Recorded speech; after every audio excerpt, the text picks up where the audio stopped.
Good morning. So, I figured I'd come in and check in and see how everybody's doing because we've spent a lot of time over the last few months talking about this final countdown, right? Of doing whatever we can to clean up our karmic slates in a manner. What do we need to do to put ourselves in the position that will get us in line with our true selves, our most authentic selves, and get us back on path with our journey here on this planet in this life, right?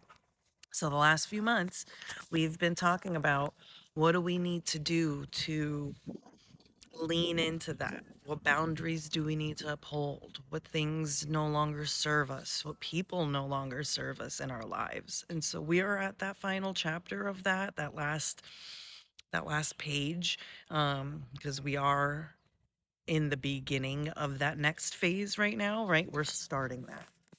And it's actually really exciting. It's not a scary thing. I mean, it's a scary thing, but it's not because it's ultimately meant for us to be the best versions of ourselves. So if there are things that we are finding that we're coming across that are causing us to say goodbye to some things or some people or even some characteristics of our own self that we know no longer serve us or can no longer be aligned with us moving forward, make that peace with however you need to make it in order to accept that. It's not because anything failed. It's not coming with you because it's wrong. It's just it's not a part of your chapter and your story anymore. It's not a thing that's going to carry you to move you forward anymore. And so now here we are, right? We are in that Aries season with Saturn and Neptune. We are in the beginning of the year of the fire horse. We are in the middle of the first eclipse season of the year. We have the blood red moon, full moon eclipse on the 3rd. And we have also just started Mercury retrograde. So there's a lot going on that is causing a pressure cooker of energy, but it's also kind of causing that energy to have you reflect one last time because we're in Pisces season doing it, right? And so it's that one last reflection of being sure that we're doing what we're doing for the reasons that we're doing it, and then pivoting and putting all of our efforts into making that a reality. And so this Mercury retrograde phase 2, it is going to bring up some things that are going to be frustrating. It's going to be bringing up some things that are going to be causing you some tension.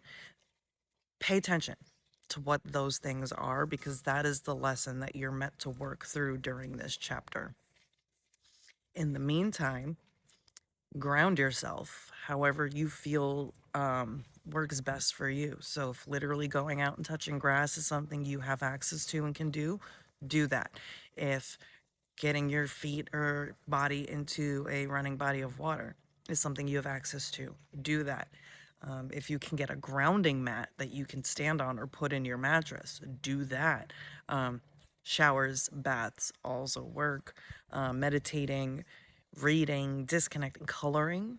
I love coloring books. That definitely helps me get grounded. Um, Whatever it is that you can do that this weekend before the moon on Tuesday. Really get yourself in that place. And journal, I think might be a good idea for a lot of us to understand where our boundaries are now versus where they were 2, 3, 4, 6 months ago, a year ago. Because if we have been doing the work we've meant to be doing these last few months or couple of years, the boundaries are different. They might be similar or they might be stronger, but they're definitely different. So it's good to reevaluate that too, understand where you're at there, and then we can have let the fun begin. So enjoy this weekend as best as you can. Disconnect as best as you can. It's going to get crazy out there. Even crazier than it already is. We've barely hit the tip of the iceberg.